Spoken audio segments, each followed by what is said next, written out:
Perang yang terjadi di antara pasukan militer Rusia dengan Ukraina hingga Selasa 1 November 2022 telah berlangsung selama 251 hari.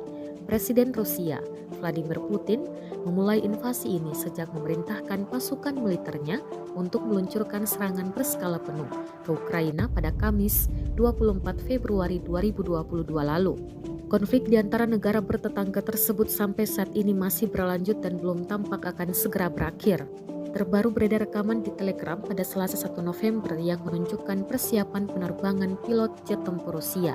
Dalam keterangan unggahan disebutkan, personil penerbangan Rusia kini terus beraksi di zona NVO. Dua jet terbang bersama dengan melepaskan serangan roket ke posisi pasukan Ukraina. Pertempuran paling sengit di Provinsi Donetsk, wilayah Ukraina yang dianeksasi Rusia, terjadi di sekitar kota Bakhmut dan Avdiivka.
Terima kasih sudah nonton.